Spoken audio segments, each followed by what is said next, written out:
Ini dua orang yang harus gua komplain nih. Komplain karena banyak teman-teman gua nih yang datang ke PMI mau donor ditolak gara-gara HB. Dan masih banyak mereka itu yang bingung antara HB sama tensi. Pokoknya darahnya kurang, darahnya kurang. Tanggung jawab nih. Semangat pagi, ketemu lagi dengan saya Barli di Japri PMI Solo. Jagongan penting bareng PMI Solo. Nah, sahabat PMI, pada kesempatan hari ini di depan saya ada dua orang yang bisa saya pastikan ini seumuran, meskipun terlihat satunya lebih tua. Ini tidak menjudge siapa yang jauh lebih tua, siapa yang lebih muda, tapi tentu viewers kita akan bisa menilai mana yang lebih senior. Dokter Agni dan Dokter Pri, semangat pagi. Semangat lagi. Lagi. Ini dua orang yang harus gua komplain nih. Komplain karena banyak teman-teman gua nih yang datang ke PMI mau donor ditolak gara-gara HB. Dan masih banyak mereka itu yang bingung antara HB sama tensi. Pokoknya darahnya kurang, darahnya kurang. Tanggung jawab nih. HB itu yang gimana, tensi yang kayak gimana? Siapa dulu yang mau jawab nih? Ya, saya akan mulai membantu menjawab ya. Jadi untuk donor itu memang salah satu screening yang akan dilakukan adalah pemeriksaan HB. Kemudian yang kedua adalah pemeriksaan tensi juga di sana ya. Kenapa harus dicek ya? Jadi untuk HB itu apa sih gitu? HB itu hemoglobin ya. Jadi hemoglobin itu sangat diperlukan untuk nanti proses dari dalam darah itu sendiri, itu dia fungsinya untuk membawa ya, fungsinya membawa oksigen ke seluruh tubuh ya. Gitu ya. Jadi ya. HB itu suatu protein ya, protein yang ada di sel darah merah ya. Dia fungsinya untuk mengalirkan atau membawa oksigen ke seluruh tubuh. Ya, gitu. Jadi untuk HB itu memang Harus ya, memenuhi persyaratan. harus memenuhi persyaratan. Oh, jadi itu biar orang nggak banyak salah persepsi ya. Kadang kan kalau donor seringnya ditolak, HB-nya rendah. Kadang orang bingung. Pokoknya persepsinya adalah kalau datang ke PMI, donor ditolak itu darahnya kurang. Kiranya darahnya kurang terus berbondong-bondong makan makanan sate dan lain sebagainya. Padahal belum tentu paham HB itu apa, kemudian tensi itu apa. Jadi Iya. beda banget ya Dokter Agni ya. Beda banget. Kalau tensi itu tekanan darah yang biasa orang ditempel di sini terus dipompa. Nah, itu tensi Itu namanya. tensi. Kalau HB biasanya ceknya itu diambil darahnya, itu HB. Jadi diambil darahnya di kapiler di jari ataupun diambil darah di bagian tangan di vena di pembuluh darah, itu HB. Kalau tensi enggak akan diambil darah. Oh gitu. Jadi biar apa ya, masyarakat bisa lebih spesifik ya. Kalau misalnya donornya dalam tanda kutip gagal, tidak lolos screening, itu dipastikan dulu HB-nya atau tensinya. Tensinya. Karena Iya. treatmentnya beda. Treatmentnya beda. Nah, kemudian kalau untuk batasan orang boleh donor itu HB-nya berapa? Dan ada batas maksimalnya nggak, atau yang penting kalau misalnya makan ijo-ijonya itu terlalu banyak biar HB-nya nanti levelnya all time high gitu kayak IHSG ya. Itu boleh nggak atau memang harus ada batasannya? Ada Untuk batasan ya, jadi untuk batasan hemoglobin HB dalam darah itu untuk donor itu minimal 12,5 sampai dengan 17. Oh, ada batasnya ya. Ya, ada batasnya. Batasnya. 2,5 sampai 17. Kalau kurang Di 12,5 bawah, Mas, iya, 12,5 bukan 2,5. 12. 12,5. Tadi 12,5. sahabat PMI juga dengernya 12,5 ya. Apa efeknya kalau misalnya di bawah 12,5 atau di atas 17?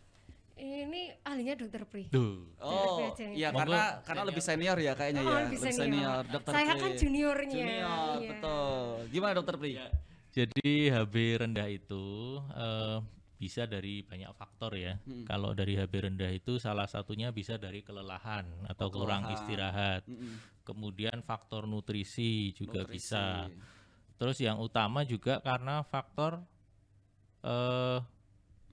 kehilangan darah ya. Semisalnya seperti menstruasi itu. Terus semisalnya kecelakaan, setelah kecelakaan atau operasi ya. Perlu semisalnya banyak keluar darahnya. Nah, itu dari situ juga bisa pengaruh ke HB. Kemudian faktor yang lain karena kehamilan ya. faktor yang lain ada juga karena penyakit-penyakit kronis ya, seperti pasien gagal ginjal gitu, yaitu dia akan mengalami gangguan di situ. Kemudian ada pasien dengan penyakit kelainan darah seperti talasemia ya. Dari situ ada kelainan darah yang itu mempengaruhi kadar HB juga. Kadar HB. Itu. Berarti kalau kurang nggak boleh karena memang nanti kalau kurang justru malah ditransfusi ya. Oh iya, iya, justru Bener ya? harus ditransfusi. Nah, Iya. kalau kelebihan bukannya nanti kalau orang donor HB-nya pas tinggi terus bisa donor nanti HB-nya bisa dikurangi. Gitu bener nggak sih? Enggak. Enggak ya? Jadi HB tinggi itu juga bisa disebabkan oleh kelainan. Tuh. Oh. Jadi sebenarnya 12,5 sampai 17 itu adalah syarat donor. Syarat donor. Syarat betul. donor. Tapi bukan berarti kurang dari 12,5 dia langsung dinyatakan tidak sehat, enggak. Oh, tidak bisa Jadi, dijudge. jadi pada wanita itu kadar HB yang normal kan antara 12 sampai 15. Laki-laki 13 sampai 17.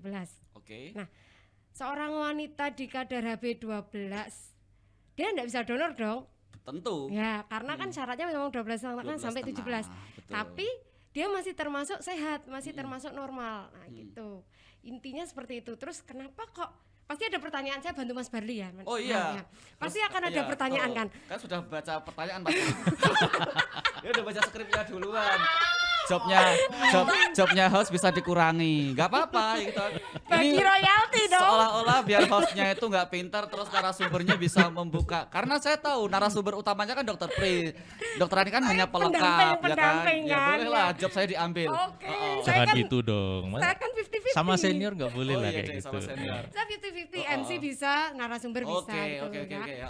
Oke, balik lagi ya. Balik lagi Oke. pertanyaannya adalah Nah, pertanyaannya adalah ketika di 12 kan itu normal tuh. Kenapa dia tidak bisa donor? Gitu. Nah, satu, dia karena regulasinya memang seperti itu. Jadi ada kita buat persyaratan itu tidak semata-mata langsung dibuat, tapi ada regulasinya dari Permenkes, dari Menteri Kesehatan. Yang kedua, dia itu memang termasuk normal. Tapi di kadar 12 itu HB itu kan dia juga mempengaruhi sel darah merah ya. Iya, Di iya, kadar iya. 12 itu sel darah merahnya itu kita anggap kurang. Kalau sel darah merahnya maksudnya kurang untuk didonorkan ke pasien. didonorkan, Nah, betul. kalau sel darah merah ini kurang untuk didonorkan ke pasien, nanti pasien yang butuh darah ini, si pendonor dengan kadar HB 12 ini dia tidak akan bisa menaikkan kadar HB si yang pasiennya sakit. secara signifikan begitu. Makanya tidak boleh di HB 12 meskipun itu normal. Jadi masyarakat ya jangan makso. Ya, kalau misalnya donor kemudian pas dicek HB-nya kurang, ya jangan ibaratnya uang saya sudah jauh-jauh ke PMI mau donor masuk ditolak hanya kurang sedikit itu tetap nggak boleh ya Nggak kan? boleh. Nggak boleh ditawar. Nggak boleh. Kita bukan pasar, Mas. Kita PMI. Pasar kemanusiaan. Enggak, lebih Enggak juga. tepatnya bukan pasar Ya kemanusiaan. udah, ini karena hostnya kan sebenarnya juga pintar. Saya mau bacain pertanyaan yang nggak ada di skripnya ini ya kan. Nah ini pertanyaan muncul dari saya sendiri dok. Kan saya menyaksikan juga sih, juga dapat evaluasi juga dari teman-teman yang donor. Kecenderungan orang yang sering ditolak donor itu kan karena HB kan cewek nih. Mungkin karena tadi faktor menstruasi. Terus cowok juga kecenderungannya banyak yang gagalnya justru karena ketinggian. Ketinggian apanya? HB-nya. Oh, Ya. ketinggian PD-nya. Ya ketinggian HB-nya. Kebetulan saya nggak pernah tinggi. Betul nggak sih faktor-faktor seperti gaya hidup, seperti merokok dan lain sebagainya itu memang akan cenderung membuat HB-nya tinggi, termasuk kecenderungan orang-orang yang hobi ngopi? Itu ada relevansi secara keilmuan nggak sih? Ada relevansinya enggak, Dok? Gimana dok? Loh, Dengan- balik ke aku. Dengan yang lebih senior ini. Balik ke aku nih. Ini nggak ada di skrip loh ya, berarti kan harusnya udah belajar sih. Sebenarnya saya tuh udah lupa loh, Udah Mas. Saya tuh lupa, udah lama banget udah itu. lupa. Yang lebih fresh ya Dokter Pri. Nanti kalau saya salah ditambahin ya, Dok. Berarti Anda lebih senior dong Senior di Ups. pekerjaan. di pekerjaan. Untuk Ups. umur saya lebih muda dong. Oh Oke. masa sih dok? Buka KTP dok. Gimana terkait dengan pertanyaan saya tadi? Iya, memang untuk perokok itu memang kecenderungannya HB-nya tinggi. Jadi ketika dia merokok, kadar nikotin itu bisa menyebabkan sel darah merahnya itu lebih apa ya? Kental. Kental, lebih kental, Atau lebih kritnya pekat. tinggi, gitu ya. Makanya ketika sel darah merah pekat atau kental itu dia akan menaikkan kadar HB. Oh gitu. Berarti boleh nggak kalau misalnya edukasinya kalau orang apa ya HB-nya kurang? Tidak boleh. Jangan ya. Langsung tidak boleh. Belum Disuruh selesai, merokok ya, Iya. langsung tidak Udah boleh. ngerti arahnya ke situ Nah, ya. Saya kan paham, saya kan juga mantan Oh. MC kan. Oke, berarti meskipun merokok itu dalam tanda kutip kecenderungan HB-nya akan meningkat, tapi tidak direkomendasikan bagi orang-orang yang HB-nya drop turun untuk merokok Merokok, ya. demi menaikkan HB. Benar. Ya. Sangat tidak Sangat direkomendasikan. direkomendasikan. Sekarang saya kembali ke pertanyaan yang ada di HP ya dok ya.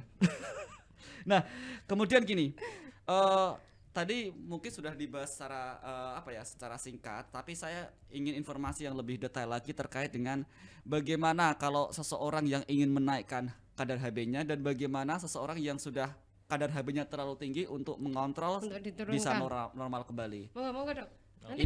Ini yang turun, ini yang Nanti naik kalau ya. saya jawab terus saya yang terkenal nanti dok. Makanya ini yang kenapa pas yang turun bagaimana cara menaikkan dan Anda yang bagaimana cara menurunkan biar adil. MC juga harus berbagi Oh gitu ya. keadilan dengan narasumber. MC Monggo juga Dok. harus berbagi keadilan. Ya, jadi untuk menaikkan kadar HB, otomatis kita harus menaikkan kadar Fe atau besi ya dalam darah ya.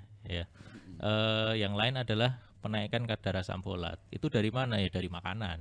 Oh, Gitu dari ya. makanan. Dari makanan. Salah satunya dari hati ya, hati ayam, hati sapi atau daging-daging merah. Akhirnya hatiku. Makan hati berarti. Hah? Makan hati berarti. Oh, dalam arti sebenarnya ya, bukan Benar, benar. bukan dalam arti kiasan ya. Oke, makan hati beneran. Oke. Terus kacang-kacangan, terus kalau dari buah bisa dari apukat, anggur, Alpukat. gitu, apel. Itu bisa dari situ. Itu rekomendasi yang betul-betul benar. Iya. Ya. Kalau untuk menurunkan bagi yang sudah terlalu tinggi kadar HB-nya. Tadi rekomendasinya betul-betul benar. Emang ada rekomendasi yang salah? Nah, tadi katanya kalau Rokok itu rokok itu tadi. kan sebenarnya bisa menaikkan tapi tidak direkomendasikan kan. Oh gitu. Ya, Anda jangan mencoba untuk mengalihkan pertanyaan ya. Ya nanti kalau ngerokok bukan HB-nya yang naik tapi malah efek sampingnya gimana? Nah itu makanya Nah. saya tidak merekomendasikan Anda untuk merokok supaya menaikkan HB ya kan. Jadi tadi yang disampaikan Dokter Pri tadi, makan buah-buahan yang kandungan gizinya bagus, makan makanan yang mengandung zat besi, ya, Ya, Fe ya. Fe, Kemudian sama- banyak seafood juga kacang-kacangan. bisa, Seafood ya, bisa. bisa. Itu saya makanan kesukaan saya semua itu. Alhamdulillah. Alhamdulillah. Jadi habis saya makanya saya donor itu jarang ditolak, ya kan. Luar Gimana biasa. Dok? Tapi dengan cewek ditolak terus. Saya sudah laku. Oh, Enggak, kembali ke fokus pembicaraan kita. Bagaimana menurunkan kadar HB bagi laki-laki yang sudah terlalu tinggi HB-nya? Oke, tadi kan kita bicara rokok ya. Yes. Jelas otomatis untuk menurunkan adalah kurangi rokok. Hmm. Atau kalau bisa tidak merokok. Tapi kalau memang dia sudah perokok biasanya akan sulit kalau untuk tidak merokok. Hmm. Tuh. Terus yang kedua banyak minum air putih. Oh, banyak minum air putih. Sebenarnya cuma itu sih karena HB tinggi itu dia penyebabnya lebih ke biasanya penyakit. Jadi ada kecenderungan sakit kanker, ada kecenderungan gagal ginjal, nah kayak gitu dia biasanya HB-nya akan tinggi. Kalau faktor lingkungan yang tadi merokok itu tadi sama tinggal di daerah dataran tinggi biasanya. Di pegunungan. Mm-mm. Oh, kecenderungan Betul. HB-nya akan lebih tinggi. Faktor dehidrasi ya, Dok. Iya. Ya, terus gini, saya menarik sih kalau misalnya tadi Dr. Agni menyampaikan kalau orang yang HB-nya tinggi salah satu cara untuk menetralkan kembali kadar HB-nya minum air putih. Apakah itu juga kalau kita bicara dari sisi klinis, apakah itu untuk menurunkan vikositas tuh tingkat kentalan darahnya supaya lebih turun Iya, gitu ya, betul iya.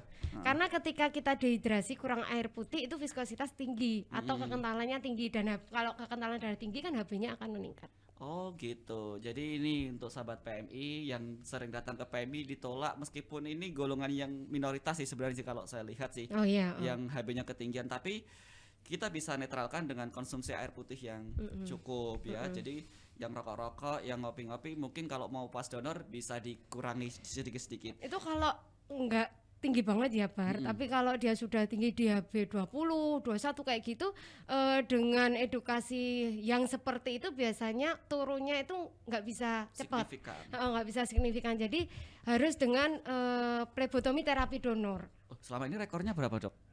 Untuk yang HB dia lebih dari tertinggi. 20. Hah? Lumayan sih, tapi enggak sebanyak yang ditolak untuk HB tinggi dengan kadar cuma 18 atau 19. Oh, oke. Kemudian kalau terkait dengan HB ini, seputar HB akan menarik karena saya pribadi juga HB taunya adalah zat merah darah yang fungsinya untuk mengikat oksigen. Berarti kalau orang yang HB-nya tinggi, apakah memang kandungan oksigen di dalam tubuhnya itu juga tinggi atau bagaimana? Dan kenapa darahnya orang-orang dengan HB yang tinggi itu apakah juga tidak baik efeknya untuk pasien yang akan menerimanya nanti? Kalau dengan HB tinggi iya jelas tidak baik karena kan ketika si kekentalan darah ini meningkat, otomatis kan dia akan menyebabkan kerja si ginjal maupun jantung Berat untuk ya? menerima itu kan lebih berat. Oh iya paham. Baik, betul sekali. Jadi saya baru nyambung kalau HB tinggi otomatis tambah kental. Ketika darahnya agak kental masuk pasti juga jantung nerimanya berat. Pada saat nanti akan diedarkan juga pasti akan memperberat kerja jantung juga. Anda mengakui kalau saya pintar, ya kan? Ya, Jadi oke lah. Gimana ya? ini ya bisa Oke, bisa aja. menganalogikan ya. Kemudian ini juga menarik supaya teman-teman dan sahabat PMI yang menyaksikan podcast kita pada hari ini bisa mendapatkan edukasi yang baik, Dok, tentang bagaimana supaya kita bisa peluang lolosnya lebih besar nih, terutama untuk HB-nya. Jadi kalau terutama untuk pendonor pertama nih yang mereka belum tahu kecenderungan HB-ku tinggi apa rendah, supaya lolos untuk screening di PMI donor, kira-kira apa tips-tips yang bisa dibagi? Monggo Dok. Saya ngomong terus nanti saya dikira cerewet loh Dok. Oh, nggak Aslinya apa-apa. gitu. Aslinya pendiam. Heeh. Kelihatan kan? Ini Pinternya kayaknya kan kalau kelihatan. berdua tanpa host jadi deh ya kan, dan jadi rusuh. Gimana Dok? Iya, jadi kalau untuk tipsnya ya yang jelas kan tadi karena kalau semisalnya HB-nya turun itu karena apa gitu. Ya kita review lagi dari awal pembicaraan kita dari awal tadi ya. Jadi ya memang yang pertama kita harus istirahat cukup. Oh, Jangan kecapean, jangan begadang ya. Kemudian makannya juga harus diatur ya, nutrisinya harus baik. Kemudian hindari merokok ya. Kemudian kalau bisa itu ya sebelumnya kita ngerti apa namanya? Sadari ya. Sadari. Jadi kita Beda ada itu. kecenderungan sakit nggak sih, misalnya dari keturunan, ada misalnya dari orang tua ada penyakit keturunan, contohnya kelainan darah itu ya, terus penyakit-penyakit yang lain misalnya gagal ginjal itu bisa berpengaruh ke HB. Jadi kalau kita tahu riwayat medis kita, riwayat kesehatan kita itu lebih baik ya, karena dari screening sebelum dilakukan donor kan kita lakukan screening dulu ya, baik dari screening dari pemeriksaan fisik ataupun dari survei dari checklist itu. Oke, thank you. Dokter Agni, kalau tips HB supaya normal pada saat berpuasa, caranya gimana kira-kira kiat-kiatnya? Apakah ada trik khusus, sahurnya harus jam 7, kok jam 7 pagi ya? Boleh ya? Jam 8 aja, Iya, jam iya, 8. bener ya. Jam 8 Maksudnya pagi. apakah ada ketentuan menu sahurnya gini, menu bukanya gini, istirahatnya gini. Ada nggak kiat-kiat khusus supaya teman-teman yang berpuasa tetap bisa lolos donor, terutama kadar HB-nya bisa memenuhi syarat? Sebenarnya kiat-kiat khusus nggak ada sih, sudah dijelaskan dokter Pri tadi. Jadi kalau memang mau donor ya paling enggak 3 hari sampai 5 hari itu benar-benar dijaga, jangan begadang, kemudian makan sayuran hijau kayak gitu, kurangi minum teh agak dikurangi. Nah seperti itu aja sih, kalau kiat khusus itu nggak ada sih Berarti sebenarnya. bangun sahur nggak apa-apa ya? Kan juga istirahatnya mungkin kurang, tapi kalau sekedar bangun sahur itu bisa nggak berpengaruh banget untuk kelolosan pada saat screening donor? Bisa juga Bisa juga. kadar HB-nya bisa kurang juga. Kalau dia asupan nutrisinya kurang itu juga bisa menyebabkan itu kan nggak tahu juga sih dia mau donor habis selesai sahur langsung donor itu mungkin bisa. Tapi terus nanti kalau dia sahur jam 3 donornya jam 10 kan itu juga kita sudah enggak makan, enggak minum, bisa kemungkinan ada dehidrasi, bisa juga HB-nya kurang. Makanya sahur tetap harus dilakukan. Tapi prinsipnya donor pas puasa aman kan? Aman, enggak Aman. masalah. Aman, Asalkan aman. pendonor kuat. Oh, kalau saya kuat. Oke. Dan kita ada pertanyaan menarik ya. Kemudian ini sering juga dikomplainkan dok, saya ini sering buka-buka IG. Itu ada sahabat-sahabat kita yang tanya kenapa kalau donor di PMI screening HB sering gagal. Tapi begitu ikut mobile unit di bis atau di mana kok berhasil gitu. Kan kadang ada yang tanya, jangan-jangan yang meriksa beda orang terus beda hasil atau ada faktor lain nggak yang mungkin kita bisa jelaskan ke masyarakat? Ada yang berpendapat semacam itu, Dok? Oke. Kalau menurut saya, nanti kalau Dokter Pri mau nambahin. Jadi kenapa seperti itu? Pemeriksaan itu ada SOP-nya, ada aturannya. Jadi ketika kita periksa HB, alat itu harus tervalidasi dulu. Itu harus nanti ada kontrolnya, itu harus divalidasi. Kemudian cara memeriksanya untuk jarinya itu juga ada caranya. Jadi ketika di awal kan dia akan diusap dengan kapas beralkohol. Betul. Ketika kapas beralkohol itu tidak ikut terusap, kan harus diusap lagi dengan kasa steril. Ketika dia tidak ikut terusap, itu bisa menyebabkan HB-nya itu juga ikut naik. Karena itu tadi masalah usap itu aja. Iya. Satu itu, kalau dia tidak tervalidasi itu juga bisa menyebabkan angkanya akan berbeda, entah itu lebih tinggi atau lebih rendah. Gitu. Jadi mungkin bisa bisa karena human error juga sih. Iya, gitu. kita tidak memungkiri juga ya bahwa human error juga ada resiko di situ juga ya. Ya, tapi kalau itu alat sudah tervalidasi, cara pemeriksaannya sudah benar, ya itu sudah valid. Dia pemeriksaannya sudah benar. Kalau ditanyakan ada perbedaan antara di mobile unit dan di sini, ya kalau memang dua-duanya sudah dilakukan dengan benar, ya orangnya berarti pendonornya kan. Iya, mungkin juga faktor psikologis mungkin juga bisa ya, kalau di sini mungkin tempatnya adem gitu, nyaman gitu kan. Terus di luar sebenarnya juga nyaman-nyaman juga. Mungkin beda tempat juga itu bisa mengaruhi juga sih. Dokter Pri ada tambahan? Oh, udah dilengkapkan jelas sama Dokter Agni ya. Iya, jadi saya pengen mau nambahkan kualat nanti ya. iya. Oke, jadi teman-teman nggak usah ada keraguan ya, mau donor di PMI juga boleh, mau donor di BIS juga boleh, atau di tempat yang menyelenggarakan donor darah boleh ya, selama kita berkomitmen betul ya kalau terkait dengan persiapan, kemudian dengan peralatan kita sudah melakukan beberapa kali pengujian dan kalibrasi sehingga kita akan terus berupaya bahwa hasil pemeriksaan akan selalu valid. Betul. Oke. Kalau narasumber yang lain saya ucapin terima kasih, tapi yang ini nggak usah lah ya. Saya ucapin terima kasih aja untuk sahabat PMI yang sudah berpartisipasi terus menyaksikan podcast PMI. Pertama sebagai edukasi, kemudian juga informasi yang mudah-mudahan nanti bisa menambah wawasan panjenengan semua sebagai viewers di YouTube. Dan kalau ada kritik, masukan dan saran kami tunggu di kolom komentar. Sampai jumpa di Japri PMI Solo. Dadah. Dadah.